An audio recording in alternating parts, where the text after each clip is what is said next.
ਵਾਹਿਗੁਰੂ ਜੀ ਕਾ ਖਾਲਸਾ ਵਾਹਿਗੁਰੂ ਜੀ ਕੀ ਫਤਿਹ। ਗੁਰੂ ਪਿਆਰੀ ਗੁਰੂ ਸਵਾਰੀ ਪਰਮ ਸਤਿਕਾਰਯੋਗ ਸਾਧ ਸੰਗਤ ਜੀਓ, ਅੱਜ ਦਾ ਸੰਤ ਮਹਾਂਪੁਰਖ ਬਾਬਾ ਅਤਰ ਸਿੰਘ ਜੀ ਦੇ ਜੀਵਨ ਦਰਸ਼ਨਾਂ ਦੇ ਵਿੱਚੋਂ ਜਦੋਂ ਮਹਾਂਪੁਰਖਾਂ ਦੇ ਅੰਦਰ ਇੱਕ ਕੁਦਰਤੀ ਫੁਰਨਾ ਸੰਕਲਪ ਦੇ ਰੂਪ ਦੇ ਵਿੱਚ ਆਇਆ ਕਿ ਅਸੀਂ ਆਪਣੀ ਜਿਹੜੀ ਇਸ ਦੇਹੀ ਆ ਪੰਜ ਭੌਤਿਕ ਸਰੀਰ ਦਾ ਤਿਆਗ ਕਰ ਦਈਏ। ਸੋ ਇਹ ਮਹਾਂਪੁਰਖਾਂ ਨੇ ਫੈਸਲਾ ਕਿਉਂ ਲਿਆ ਸੀ? ਉਸ ਦੇ ਜੀਵਨ ਦਰਸ਼ਨਾਂ ਦੀ ਬੜੀ ਅਦੁੱਤੀਆਂ ਘਟਨਾਵਾਂ ਜਿਹੜੀਆਂ ਹੈ ਦਾਸ ਇਸ ਦੀ ਇੱਕ ਤਿਲ ਮਾਤਰ ਵਿਚਾਰ ਆਪ ਸਾਰੀਆਂ ਸੰਗਤਾਂ ਨਾਲ ਸਾਂਝਾ ਕਰਦਾ ਹੈਗਾ। ਸੋ ਸੰਤ ਮਹਾਂਪੁਰਖ ਬਾਬਾ ਅਤਰ ਸਿੰਘ ਜੀ ਦੱਸਦੇ ਸੀ ਕਿ ਜਦੋਂ ਨਾ ਸਾਡੇ ਮਨ ਦੇ ਅੰਦਰ ਸਿਮਰਨ ਦਾ ਨਵਾਂ ਸ਼ੌਂਕ ਜਾਗਿਆ ਉਹਨਾਂ ਟਾਈਮਾਂ ਦੇ ਵਿੱਚ, ਕਹਿੰਦੇ ਵੀ ਅਸੀਂ ਨਾ ਸੁਖਮਨੀ ਸਾਹਿਬ ਦੇ ਪਾਠ ਕਰਨੇ ਸ਼ੁਰੂ ਕਰ ਦਿੱਤੇ। ਜਦ ਸੁਖਮਨੀ ਸਾਹਿਬ ਦਾ ਪਾਠ ਕਰਨਾ ਅਤੇ ਇਹ ਪਾਠ ਕਈ ਵਾਰੀ ਅਸੀਂ ਰਸਨਾ ਦੇ ਨਾਲ ਥੋੜ੍ਹਾ ਉੱਚੀ ਕਰਨਾ ਅਤੇ ਕਈ ਵਾਰੀ ਮਨ 'ਚ ਕਰਨਾ। ਇਸ ਤਰ੍ਹਾਂ ਕਰਦੇ ਕਰਦੇ ਸੁਖਮਨੀ ਸਾਹਿਬ ਦੇ ਪਾਠਾਂ ਦੀ ਮਨ ਦੇ ਵਿੱਚ ਐਸੀ ਖਿੱਚ ਪੈਦਾ ਹੋਈ ਕਿ ਅਸੀਂ ਰੋਜ਼ ਦੇ 25 ਪਾਠ ਧੰਨ ਸ੍ਰੀ ਸੁਖਮਨੀ ਸਾਹਿਬ ਜੀ ਦੇ ਰੋਜ਼ ਕਰ ਜਾਂਦੇ ਸੀ। ਕਹਿੰਦੇ ਜਦੋਂ ਸਾਡੀ ਇਹ ਅਵਸਥਾ ਬਣ ਗਈ ਉਹਨਾਂ ਟਾਈਮਾਂ ਦੇ ਵਿੱਚ, ਫਿਰ ਉਸ ਟਾਈਮ ਸਾਡਾ ਜਿਹੜਾ ਵਿਚਾਰ ਸੀਗਾ ਇਹ ਘਰੋਂ ਬਾਹਰ ਨਿਕਲਣ ਵਾਸਤੇ ਹੋਇਆ ਅਤੇ ਅਸੀਂ ਰਿਸ਼ੀਕੇਸ਼ ਇੱਧਰ ਹਰਿਦੁਆਰ ਆਏ ਗਏ। ਜਦ ਕਹਿੰਦੇ ਅਸੀਂ ਇੱਥੇ ਆਏ, ਇੱਥੇ ਸਾਡਾ ਕਹਿੰਦੇ ਉਹਨਾਂ ਟਾਈਮਾਂ ਦੇ ਵਿੱਚ ਮਿਲਾਪ ਇੱਕ ਭਾਈ ਦਇਆ ਸਿੰਘ ਜੀ ਸੀਗੇ, ਜਿਹੜੇ ਮੁਜ਼ੱਫਰਾਬਾਦ ਦੇ ਸੀਗੇ, ਕਸ਼ਮੀਰ ਦੇ ਰਹਿਣ ਵਾਲੇ, ਅਤੇ ਉਹਨਾਂ ਨੇ ਇੱਕ ਜਿਹੜੀ ਕੁਟੀਆ ਸੀ ਉਹਨਾਂ ਟਾਈਮਾਂ ਦੇ ਵਿੱਚ ਗੰਗਾ ਕਿਨਾਰੇ ਬਣਾਈ ਹੁੰਦੀ ਸੀ, ਉਹਨਾਂ ਦੇ ਨਾਲ ਸਾਡਾ ਮਿਲਾਪ ਹੋਇਆ ਸੀ ਉਹਨਾਂ ਟਾਈਮਾਂ 'ਚ।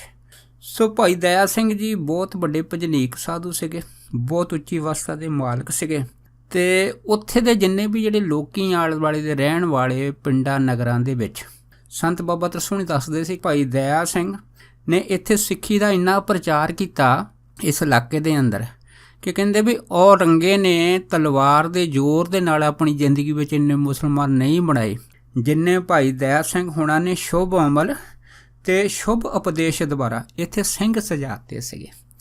ਇਸੇ ਕਰਕੇ ਸੰਗਤਾਂ ਨੇ ਇਹਨਾਂ ਨੂੰ ਪਿਆਰ ਨਾਲ ਠਾਕਰ ਜੀ ਵੀ ਆਖਦੀਆਂ ਸੀਗੀਆਂ। ਕਹਿੰਦੇ ਵੀ ਜਦੋਂ ਅਸੀਂ ਉਹਨਾਂ ਦੇ ਕੋਲ ਗਏ ਅਤੇ ਫਿਰ ਕਹਿੰਦੇ ਵੀ ਭਾਈ ਦਇਆ ਸਿੰਘ ਹੁਣਾਂ ਨੇ ਸਾਨੂੰ ਦੇਖਦਿਆਂ ਸਾਰ ਇੱਕ ਗੱਲ ਸਾਡੇ ਸਾਹਮਣੇ ਇਹ ਜ਼ਰੂਰ ਕਹੀ। ਬਾਬਾ ਅਤਰ ਸਿੰਘ ਜੀ ਕਹਿਣ ਲੱਗੇ, ਕਹਿੰਦੇ ਉਹ ਕਹਿੰਦੇ ਸੀਗੇ ਕਿ ਸੰਤ ਜੀ ਤੁਹਾਡੇ ਵਿੱਚੋਂ ਕੋਈ ਐਸੀ ਕਸ਼ਿਸ਼, ਕਹਿੰਦੇ ਇਸ ਖਿੱਚ ਜਿਹੜੀ ਹੈ ਨਾ ਸਾਨੂੰ ਇਹ ਪਾਈ ਰੱਖਦੀ ਆ ਕਿ ਸਾਡਾ ਚਿੱਤ ਕਰਦਾ ਕਿ ਅਸੀਂ ਹੈ ਨਾ ਪ੍ਰਸ਼ਾਦੇ ਤਿਆਰ ਕਰਕੇ ਤੁਹਾਨੂੰ ਹੱਥੀਂ ਛਕਾਈਏ। ਕਹਿੰਦੇ ਜਦੋਂ ਉਹਨਾਂ ਨੇ ਇਹ ਵਿਚਾਰ ਕੀਤੀ ਸੀ ਅਤੇ ਵਾਕਿਆ ਹੀ ਉਸੇ ਦਿਨ ਕਹਿੰਦੇ ਉਹਨਾਂ ਨੇ ਸਬਜ਼ੀ ਦਾਲ ਬਣਾਈ, ਹੱਥੀਂ ਪ੍ਰਸ਼ਾਦੇ ਤਿਆਰ ਕੀਤੇ। ਅਤੇ ਮਹਾਂਪੁਰ ਕਹਿੰਦੇ ਸੀਗੇ ਕਿ ਅਸੀਂ ਉਹਨਾਂ ਟਾਈਮਾਂ ਦੇ ਵਿੱਚ ਇੱਕ ਪ੍ਰਸ਼ਾਦਾ ਰੋਜ਼ ਦਾ ਛਕਦੇ ਹੁੰਦੇ ਸੀ, ਅਤੇ ਇੱਕ ਪ੍ਰਸ਼ਾਦਾ ਛਕਣ ਕਰਕੇ ਸਾਡਾ ਸਰੀਰ ਬੜਾ ਪਤਲਾ ਸੀਗਾ ਅਤੇ ਬੜਾ ਦਾ ਦੁਰਬਲ ਹੋ ਗਿਆ ਸੀਗਾ। ਪਰ ਕਹਿੰਦੇ ਜਦੋਂ ਮਹਾਂਪੁਰਖ ਭਾਈ ਦਇਆ ਸਿੰਘ ਹੁਣਾਂ ਨੇ ਪ੍ਰਸ਼ਾਦੇ ਤਿਆਰ ਕਰਕੇ ਸਾਡੇ ਥਾਲ ਅੱਗੇ ਰੱਖੇ ਅਤੇ ਸਾਡਾ ਜਿਹੜਾ ਨਿਯਮ ਸੀਗਾ ਇੱਕ ਪ੍ਰਸ਼ਾਦਾ ਛਕਣ ਦਾ, ਕਹਿੰਦੇ ਅਸੀਂ ਜਦੋਂ ਪਹਿਲੀ ਬੁਰਕੀ ਪਾਈ ਉਹ ਸਾਨੂੰ ਨਿਯਮ ਹੀ ਭੁੱਲ ਗਿਆ ਅਤੇ ਅਸੀਂ ਬਹੁਤ ਸਾਰੇ ਪ੍ਰਸ਼ਾਦੇ ਇਸੇ ਹੀ ਪ੍ਰੇਮ ਦੇ ਵਿੱਚ ਛਕ ਗਏ ਸੀ। ਜਦੋਂ ਕਹਿੰਦੇ ਅਸੀਂ ਪ੍ਰਸ਼ਾਦੇ ਛਕ ਲਏ, ਪ੍ਰਸ਼ਾਦੇ ਛਕਣ ਤੋਂ ਬਾਅਦ ਕਹਿੰਦੇ ਜਦ ਰਾਤ ਹੋਈ ਆ ਬਾਅਦ ਦੇ ਵਿੱਚ ਸਾਨੂੰ ਖਿਆਲ ਆਇਆ ਕਿ ਸਾਡਾ ਨੇਮ ਤਾਂ ਇੱਕ ਪ੍ਰਸ਼ਾਦਾ ਰੋਜ਼ ਛਕਣ ਦਾ ਸੀਗਾ, ਪਰ ਭਾਈ ਦਇਆ ਸਿੰਘ ਦੇ ਪ੍ਰੇਮ ਕਰਕੇ ਅੱਜ ਅਸੀਂ ਪਤਾ ਨਹੀਂ ਕਿੰਨੇ ਪ੍ਰਸ਼ਾਦੇ ਛਕ ਗਏ। ਇਸ ਕਰਕੇ ਇਹ ਜਿਹੜਾ ਸਰੀਰ ਵਾ ਇਹ ਤਾਂ ਹੁਣ ਅੰਨ ਮੰਗਦਾ ਹੀ ਮੰਗਦਾ ਹੈਗਾ, ਅਤੇ ਅੰਨ ਖਾ ਕੇ ਸਰੀਰ ਗੰਦਾ ਹੁੰਦਾ ਹੈ। ਕਿਉਂ ਨਾ ਇਸ ਸਰੀਰ ਨੂੰ ਕਿਸੇ ਐਸੇ ਪਰਉਪਕਾਰ ਦੇ ਕੰਮ 'ਚ ਲਾ ਦਈਏ ਕਿ ਅਗਰ ਕੋਈ ਭੁੱਖਾ ਸ਼ੇਰ ਮੈਨੂੰ ਮਿਲ ਜਾਵੇ ਅਤੇ ਆਪਣੀ ਭੁੱਖ ਮੇਰੇ ਸਰੀਰ ਨੂੰ ਖਾ ਕੇ ਤਾਂ ਮਿਟਾ ਲਵੇ। ਇਸ ਕਰਕੇ ਇਹ ਸਰੀਰ ਜਿਹੜਾ ਨਾ ਕਿਸੇ ਪਰਉਪਕਾਰ ਦੇ ਕਿਸੇ ਭੁੱਖੇ ਸ਼ੇਰ ਨੂੰ ਖਿਲਾ ਕੇ ਅਤੇ ਮੈਂ ਆਪਣੇ ਸਰੀਰ ਤੋਂ ਸਦਾ ਵਾਸਤੇ ਸੱਖਣਾ ਹੋ ਜਾਵਾਂ। ਮਹਾਂਪੁਰ ਕਹਿੰਦੇ ਇਹ ਸਾਡੇ ਹੈ ਨਾ ਸੰਕਲਪ ਆਇਆ ਸੀਗਾ ਉਹਨਾਂ ਟਾਈਮਾਂ ਦੇ ਵਿੱਚ। ਜਦੋਂ ਕਹਿੰਦੇ ਸਾਨੂੰ ਫੁਰਨਾ ਵਿਚਾਰ ਆਈ, ਉਸੇ ਟਾਈਮ ਅਸੀਂ ਰਾਤ ਨੂੰ ਉੱਠੇ, ਇੱਕ ਘਣੇ ਜੰਗਲ 'ਚ ਚਲੇ ਗਏ। ਜਦ ਜੰਗਲ 'ਚ ਗਏ ਮਨ 'ਚ ਖਿਆਲ ਆਇਆ ਵੀ ਕੋਈ ਭੁੱਖਾ ਸ਼ੇਰ ਆਊਗਾ ਅਤੇ ਅਸੀਂ ਇਹ ਆਪਣਾ ਸਰੀਰ ਉਹਦੇ ਹਵਾਲੇ ਕਰ ਦਿਆਂਗੇ। ਪਰ ਕਹਿੰਦੇ ਕਮਾਲ ਹੋਇਆ ਕਿ ਅਸੀਂ ਜਦੋਂ ਜੰਗਲ 'ਚ ਬੈਠੇ ਸੁਖਮਨੀ ਸਾਹਿਬ ਦਾ ਸਾਡਾ 25 ਪਾਠਾਂ ਦਾ ਰੋਜ਼ ਦਾ ਨੇਮ ਸੀ, ਉਹ ਅਸੀਂ ਕਰੀ ਜਾਂਦੇ ਸੀਗੇ। 2 ਦਿਨ ਅਤੇ 2 ਰਾਤਾਂ ਅਸੀਂ ਉਸ ਜੰਗਲ 'ਚ ਬੈਠੇ ਰਹੇ। ਜਦ ਕਹਿੰਦੇ ਬੈਠੇ ਰਹੇ ਕੋਈ ਜਾਨਵਰ ਨਹੀਂ ਆਇਆ, ਪਰ ਕਹਿੰਦੇ ਅਖੀਰ ਦੇ ਵਿੱਚ ਦੇਖਿਆ ਇੱਕ ਬੜਾ ਤਕੜਾ ਸ਼ੇਰ, ਕਹਿੰਦੇ ਉਹ ਜਿਹੜਾ ਸੀ ਉਹ ਆ ਗਿਆ। ਅਤੇ ਕਹਿੰਦੇ ਜਦੋਂ ਉਹ ਆਇਆ ਸਾਡੇ ਸਾਹਮਣੇ ਸਾਨੂੰ ਦੇਖ ਕੇ ਉਹ ਉੱਚੀ ਉੱਚੀ ਕੁਹਾਰੇ ਮਾਰਨ ਲੱਗਾ। ਜਦੋਂ ਕਹਿੰਦੇ ਘੋਰਨ ਲੱਗਾ ਅਤੇ ਮਹਾਂਪੁਰ ਕਹਿੰਦੇ ਆ ਵੀ ਅਸੀਂ ਉਸ ਟਾਈਮ ਇਹ ਪੰਕਤੀ ਜਿਹੜੀ ਸੀ ਆਪਣੀ ਰਸਨਾ 'ਤੇ ਪੜ੍ਹਦੇ ਸੀਗੇ ਕਿ ਮਿੱਥਿਆ ਤਨ ਨਹੀਂ ਪਰਉਪਕਾਰਾ, ਮਿੱਥਿਆ ਤਨ ਨਹੀਂ ਪਰਉਪਕਾਰਾ, ਕਹਿੰਦੇ ਇਹ ਪੰਕਤੀ ਪੜ੍ਹਦੇ ਸੀ। ਪਰ ਕਹਿੰਦੇ ਵੀ ਅਚਨਚੇਤ ਸਾਡੀ ਅੱਖ ਖੁੱਲ੍ਹੀ, ਸ਼ੇਰ ਦੇ ਘੁਰਾੜੇ ਦੇ ਨਾਲ। ਕਹਿੰਦੇ ਵੀ ਜਦ ਅਸੀਂ ਸ਼ੇਰ ਵੱਲ ਦੇਖਿਆ, ਮਨ 'ਚ ਖੁਸ਼ੀ ਹੋਈ ਵੀ ਸਾਡਾ ਸੰਕਲਪ ਪੂਰਾ ਹੋ ਗਿਆ, ਹੁਣ ਸਾਡੇ ਸਰੀਰ ਨੂੰ ਇਹ ਸ਼ੇਰ ਖਾ ਕੇ ਆਪਣੀ ਭੁੱਖ ਮਿਟਾ ਲੂਗਾ।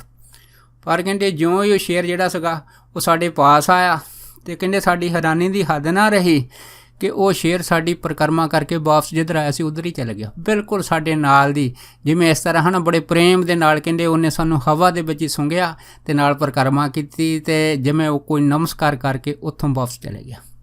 ਸੰਤ ਮਹਾਂਪੁਰਖ ਕਹਿੰਦੇ ਵੀ ਜਦ ਅਸੀਂ ਇਹ ਚੀਜ਼ ਦੇਖੀ ਸੀ, ਉਸ ਟਾਈਮ ਅਸੀਂ ਹੈਰਾਨ ਹੋ ਗਏ ਵੀ 2 ਦਿਨ 1 ਰਾਤ ਅਸੀਂ ਬੈਠੇ ਰਹੇ ਹਾਂ, ਲੇਕਿਨ ਸ਼ੇਰ ਨੇ ਸਾਡਾ ਸਰੀਰ ਵੀ ਨਹੀਂ ਖਾਧਾ। ਲੱਗਦਾ ਹੈਗਾ ਵੀ ਇਹ ਜਿਹੜਾ ਸਰੀਰ ਤਿਆਗਣ ਦਾ ਖਿਆਲ ਹੈਗਾ ਇਹ ਵਾਹਿਗੁਰੂ ਨੂੰ ਮਨਜ਼ੂਰ ਨਹੀਂ ਆ। ਫਿਰ ਕਹਿੰਦੇ ਵੀ ਸਾਡੇ ਮਨ ਦੇ ਵਿੱਚ ਖਿਆਲ ਆਇਆ, ਮਹਾਂਪੁਰਖ ਕਹਿੰਦੇ ਕਿ ਅਸੀਂ ਇਹ ਕਿਹਾ ਹੈਗਾ ਕਿ ਇਹ ਜਿਹੜਾ ਸਰੀਰ ਆ ਨਾ, ਹੁਣ ਨਾਮ ਬਾਣੀ ਅਤੇ ਅੰਮ੍ਰਿਤ ਰਾਹੀਂ ਸੰਗਤਾਂ ਦੀ ਸੇਵਾ ਦੇ ਵਿੱਚ ਲਾ ਦਈਏ।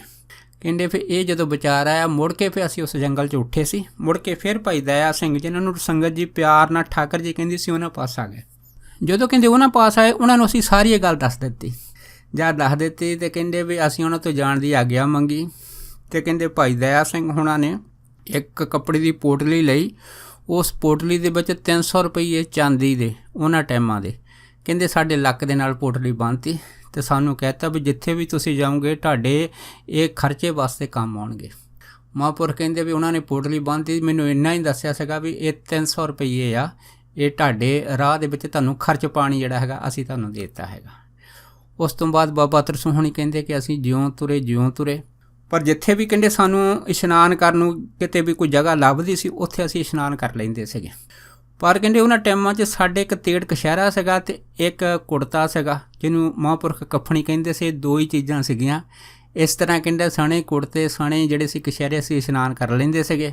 ਉਹ ਤੋਂ ਬਾਅਦ ਇਹ ਗਿੱਲਾ ਇਸ ਤਰ੍ਹਾਂ ਪਾ ਕੇ ਕੁਛ ਚਿਰ ਬਾਅਦ ਉਹ ਹਵਾ ਦੇ ਵਿੱਚ ਰਹਿ ਗਿਆ, ਆਪਣੇ ਆਪ ਹੀ ਸੁੱਕ ਜਾਂਦਾ ਸੀਗਾ।